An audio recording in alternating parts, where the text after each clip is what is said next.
welcome back to another episode of Common Language, where we break down complex policy into easy to understand ideas to help curious minds stay empowered and engaged. Today, we're going to be covering three recent headlines, what we like to call our top line T and three. They will include Trump's slush fund, midterm and primary updates, and political races with some familiar reality TV faces. We're going to be breaking down why these stories matter for you, what they reflect about our democracy, including Trump's influence, the future of power balance in Washington, and the line between entertainment and politics. All right, starting us off with our first item, Trump's slush fund. So, the background here is that there's a whole controversy brewing around a $1.8 billion fund created through a settlement between the Trump administration and the IRS. And it's getting a lot of backlash, including from Republicans, as well as judges and Capitol Police officers, because they feel like the fund could potentially compensate and give money away to J6 insurrectionists. Supporters say that it's intended to help people who were unfairly targeted by the government. Right now, the fund is caught up in lots of lawsuits, but has become certainly a flashpoint for debates over executive power, ethics, and the use of taxpayer dollars. Case, what do you make of this story? Pissed. I'm pissed. I'm going to tell you right now. Number one, this is taxpayer dollars. So this is money that we gave. I want none of it to go to any insurrectionists. And I'm also highly confused as to what it means when it says like you were wronged by the government. What exactly is that including? When it comes down to it, the IRS is no joke and I pay my taxes and, I'm happy to do so when it goes to social programs and things that our government needs. I'm not happy to do so when it gets used for whatever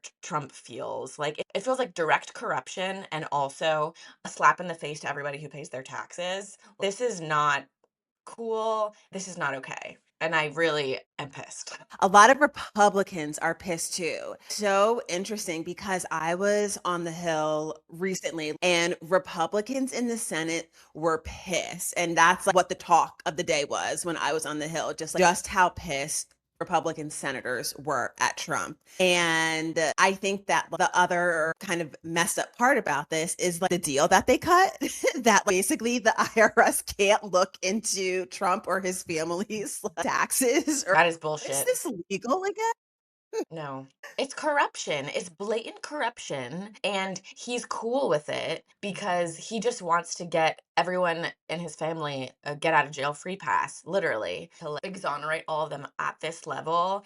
And $1.8 billion is a ton of money. So it just it really, really makes you question what else is going on too, because it's a mess. Yeah, that's another thing that starting a $1.8 billion fund when affordability is a big issue for so many Americans. And JD Vance was pressed about this at a press conference and he gave some roundabout answer, defending, of course, the fund and the administration pursuing this fund. But I think it does rub taxpayers like you the wrong way when they're starting this big fund and people can't afford basic necessities right now. Obviously, Trump has his ways. I'm not going to doubt him too much because we've seen crazier things in this administration, but it is getting a lot of pushback in DC and it's a big number, a big price tag. So I don't know if this will actually come to fruition. Okay, let's move on to our next topic, which is midterm and primary updates. So, as we know,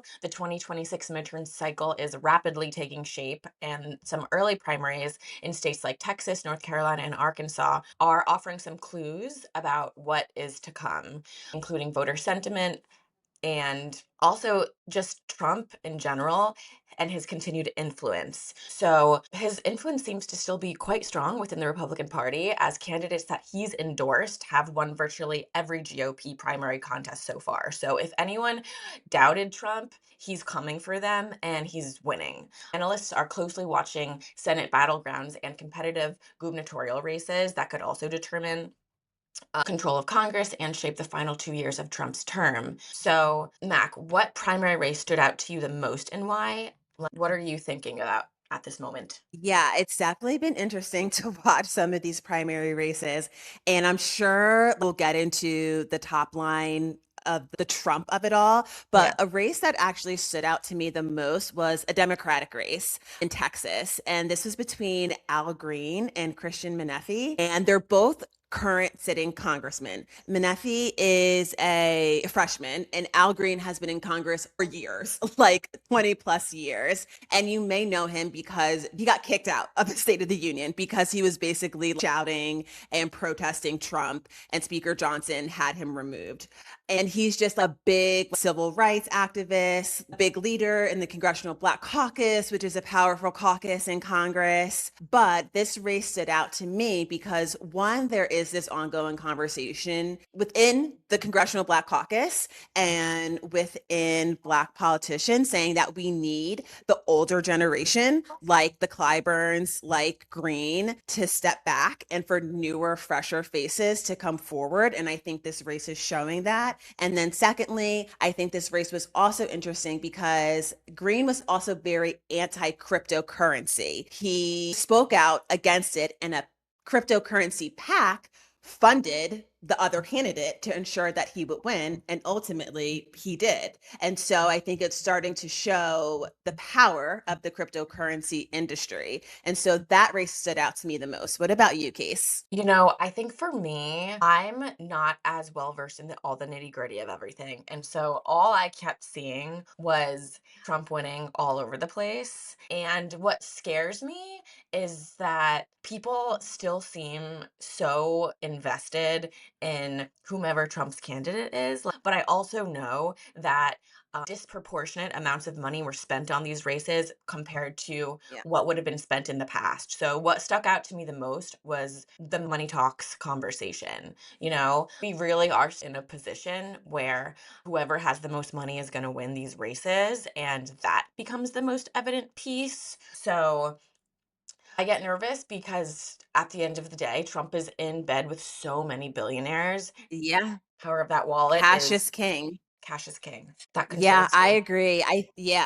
It does because I think, and I don't know the exact figure, but they were basically saying that this race in Texas could wind up costing, I want to say they were quoting like $1 billion, basically. What Some crazy number that people are investing in the races in Texas. And I think, one, to your point, Casey, this reflects and shows us the role and influence of money in elections and why campaign financing laws and legislation are so important and need to be better. And also, once again, the weirdness of Texas, because enough, both Trump wanted Paxton to win in the primaries, which he did, and Democrats wanted Paxton to win in the primaries, which he did, because they want him, both Democrats want Paxton to go up because they think Tallarico can beat him. And Trump just invested in Paxton and gave him a last minute endorsement. And it really helped him get across the finish line. And I actually watched his victory speech and I was like, I don't know if this man even knows what he just said. He's a very corrupt politician. So I'm just like, okay, whatever. Good luck. But he was talking some trash about Tallarico in his victory speech for sure. And it will be interesting to see them go head to head and see if Texas will ultimately flip to a Democratic seat in November. Yeah, I mean, here's hoping, but I do feel like again, Texas is just they've been a wild card, but you hear so much about how Trump's approval rating is like down the tube, but then it comes to these Right. races and it's not. We're not seeing that. So I think that is a major flag to watch out for. Certainly. Yeah, I think that's the complexity and the duality and the weirdness of the fact that he has these bad polling numbers. Republicans are furious with him right now, but yet he still has this way of influencing races and endorsing candidates who ultimately go on to be successful. So it is a weird dynamic there, and I don't quite understand it. And it's just part of the fascination of Trump. Yeah, yeah. So more to come. Yes, on. And this in the vein of having an influential politician who has ties to the reality TV world, there are also several reality TV personalities who are looking to follow in the footsteps of President Trump and transition from entertainment into politics this year. So, most notably, Spencer Pratt, who you guys may remember from The Hills, has emerged as a somewhat competitive candidate in the Los Angeles mayoral race, really capitalizing on frustration with current mayor Karen Bass and city leadership and their failings during the California fires.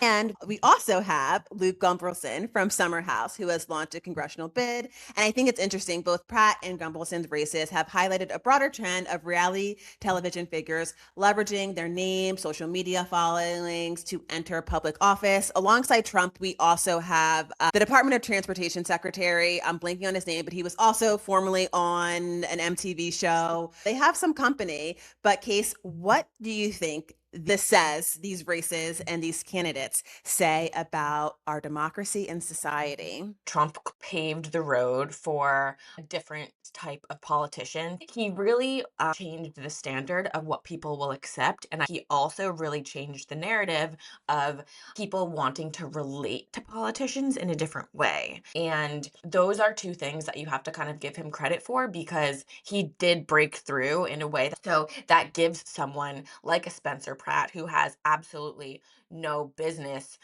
just popping up and being able to, have his voice be heard. I just don't know Yeah. how we should continue playing this out, because there's two sides to this. Number one, you can say that Trump has gotten a lot of his agenda pushed through. He has gotten a lot of things accomplished faster than some other administrations have, for sure. And he targets things from more of a business perspective, which is very different than the way that our country has been run in the past. However, and on that same note, you can look at the Democratic establishment and say, wow, they're failing us in a lot of ways right now. We do need new voices and new change. What does that look like? But I think it raises the question, and maybe Mac, you're the best one to answer this. What does working in politics give you in terms of leverage and an edge that someone not working in politics wouldn't have? And why would we want to continue to trust this establishment? Yeah. I think why we're seeing Trump be so successful this go around is because he had his first term where he learned the ropes and how this whole government and bureaucracy actually works. Trump 2.0 is much more successful than the first Trump administration because he had no idea what he was doing. It took him a while to get cabinet positions filled, to just get his bearings so he could execute on his platform and on his agenda. And there was lots of firings because it's a whole thing to understand how to manage a team within the context of a government and just how the government actually works. Because, and that's, I think, another big takeaway that I had when I went to work on the Hill, even studying political science and public policy in school, there's so much theory to it, but in practice, it's a whole nother beast. And so when you understand how the public sector works and all of its nuances, you know how to move things forward. If you don't, then that's a challenge. And I think that's going to be the biggest thing for like Pratt or Gulbranson, who doesn't have that expertise. And yes, they do have the name recognition. And I think they have a certain je ne sais quoi that pulls people in. And obviously you need voters to get elected. But if you don't understand like how the sausage is made, you're going to be 10 steps Behind. behind. Hmm. Yeah. Yeah, no, I But agree. I feel like, Casey, my question is, I mean, I feel like I got it already, but I feel like I'm starting to be like Spencer Pratt because here's the thing. The thing, he was like the villain on the Hills, right? And I feel like he really has done a 180 and gotten a lot of good favor with through TikTok and through social media. People have seen this new side of him. He like constantly supports his wife Heidi. They had like, such a controversial relationship when they first got together on the Hills, but now people are like, oh, their goals. Everyone ships them because he like worships her and like is always supporting her. But would you vote for him? No. No. The reason why is I don't think he has the experience, and I'm a little bit afraid of some of his policies, like the way that he talks about homelessness and the drug issues that they're facing scares me. So it's really a policy thing as well. I just think that he comes in and he thinks that fixing those types of problems is really easy, and it's really not. Every city has their own problems for sure, but I think that it is much better to have policy that is grounded in some of that theory, and I don't think he has enough experience. I really don't. And I love a game changer, and I love someone who's coming in to press new ideas. Yeah. And I think, like, let's look at Mamdani right now. He's doing so well as mayor, but he did have Mhm. a background in this, Yeah. and also he's smart enough to know to put the right people in place. Yeah.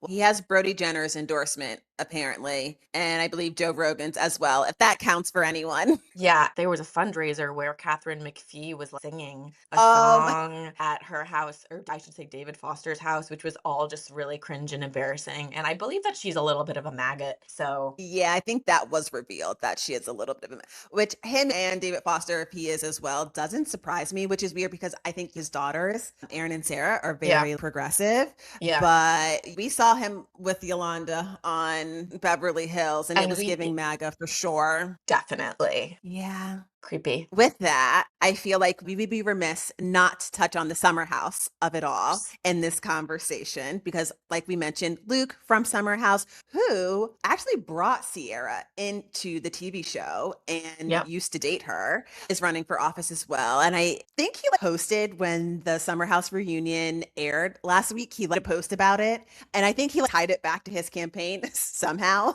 But what do you make of his run? And most importantly, this is just in here to say, what's your hot take on the Summer House scandal slash part one of the reunion to close us out? Yes. So, number 1, I remember Luke on the show was, like, pretty volatile, so I don't know that he has the temperament, is what I will say, and I do think that his heart is in the right place because a lot of his, campaign issues are about affordability and also going back to his hometown and the average person struggling. So I definitely feel like his heart is in the right place. I have trouble just, like, supporting any of these campaigns, I think is what I'll say. But to get into the summer house, one thing is that for the past couple years, I feel like Wes Wilson has been praised as being this liberal, cool guy, super charming, going against Trump and acting like some kind of hero, right? And then I think that Dead. you're able to see with this scandal just how much of a womanizer he is. And I made a TikTok Yeah. about this, talking about microaggressions going macro and comparing him really to Trump in that way, because you can use and abuse women however you want, but it's not going unnoticed. And it is in direct contrast to the way that you're acting like you live your life. And I think that is one of the biggest points that we have to take away. And I do want to bring up one scene from West and Jesse's first season on Summer House, where basically West and Sierra like just kind of gotten together finally, and they're driving out, and West turns to Jesse in the car, and it's just the two of them. And he said, if you met your wife tomorrow, would you be able to stop effing every girl that you see? And Jesse says, absolutely. And West says, Yeah. really?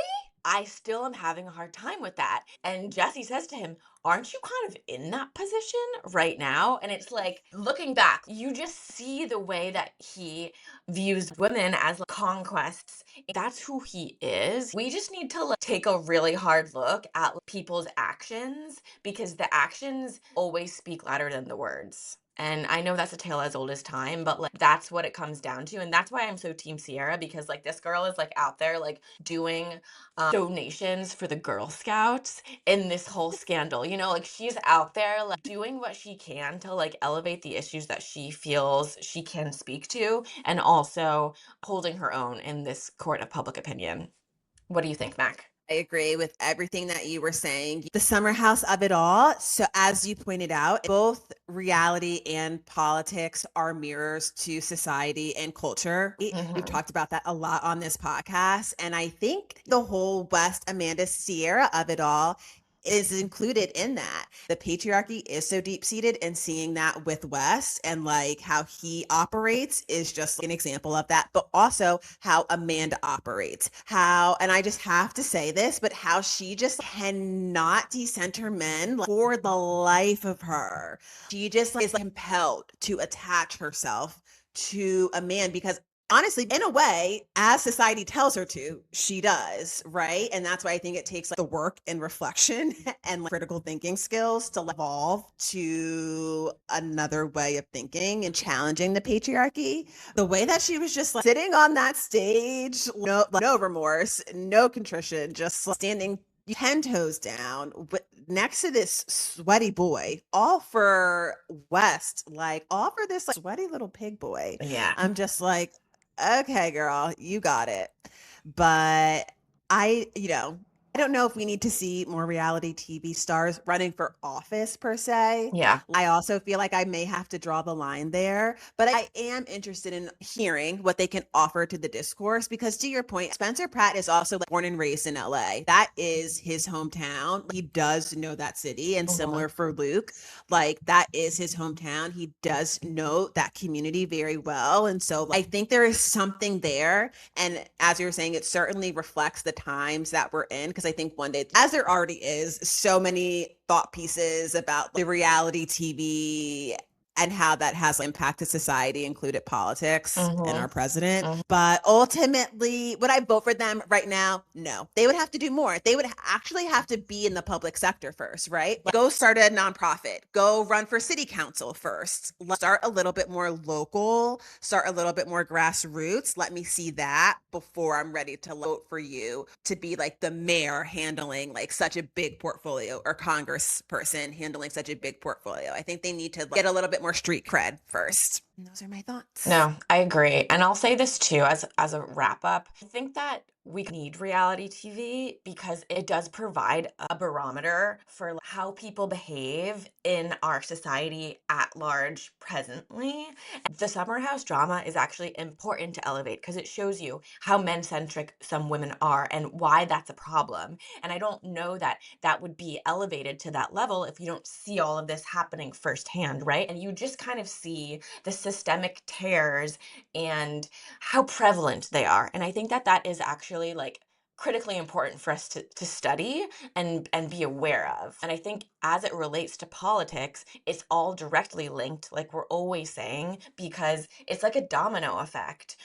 What we accept from men is why Trump is in office now. We accept that. We accept that they can have this larger than life personality, the charisma that we always talk about, and that allows us to trust them. Yeah. When they don't deserve to be trusted. When they're taking $1.8 billion for a slush fund for whatever they want and exonerating their family of their real crimes. Everything lines up and it allows a bird's eye view. So for those who hate on reality TV, we kind of need it. That's my last plug.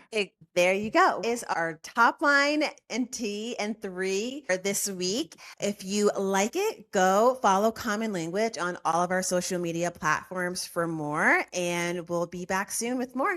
Bye. Bye.